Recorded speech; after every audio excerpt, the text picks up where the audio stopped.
association qui est réservée dans un premier temps à faire du secourisme le personnel. Française ayant changé un peu, puisque pour continuer à vivre, il fallait qu'on soit agréé par le ministère de l'Intérieur, agréé par les ministères de l'Emploi. On a changé puisqu'on s'est ouvert au public, et vous verrez après que nous avons solidarité à la SOS nationale, UNAS, mais aussi de toutes. Ça, c'est la première chose. Il faut savoir que nous disposons de locaux de formation, de locaux de secourisme. Je me lève parce qu'il faut que je vois si tout est votre cas. Voilà. UNAS. C'est du PST1, c'est du PSE1, du PSE2, du chef d'équipe, de la disponibilité qui ont fait cette formation pour le personnel.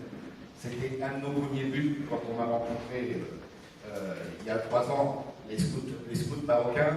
C'était d'amener, ça s'est développé avec la connaissance de mon ami Alal, ça a continué parce qu'il a dit, moi c'est pas marocain, ce qu'il a fait avec Amigo, c'est une chose qu'il fallait faire. Donc cette formation, nous avons nous des formateurs, alors ce que j'ai déjà dit à Alal, et ce que je redis à tout le monde, mais ce qu'il faut savoir que ça fait ces jours-ci 45 ans que je suis bénévole, secouriste et formateur.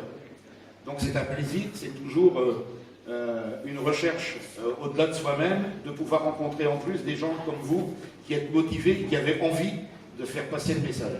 Et là, on ne peut être que heureux. Alors je dirais qu'à l'heure actuelle, ça se met un peu en sommeil en France, puisqu'on a tendance à oublier, mais les événements, malheureusement, connus en France sur les attentats, obligent maintenant la population à se réveiller un peu et on veut nous rejoindre. Donc toutes ces... Ils sont suivis par des formations professionnelles, puisque nous sommes agréés par des ministères.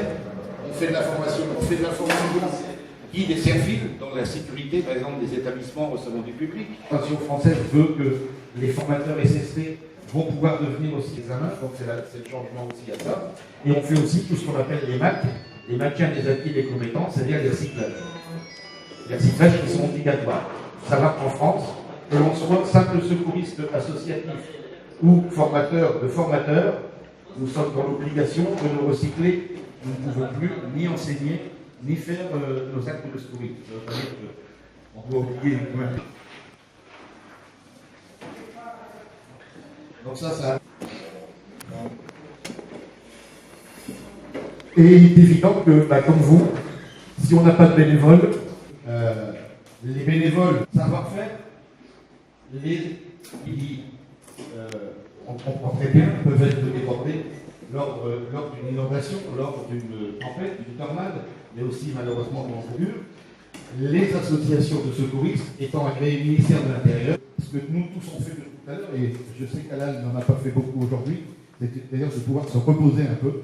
Et on a besoin, et avec les capacités que chez les secouristes, tous nos secouristes sont capables de venir prendre un poste pour remplacer une des autorités ou une des forces. Alors, à Paris, on a des locaux qui sont au centre de Paris, mais le nord de France, puisque... Donc ça, c'est l'UNAS Maroc.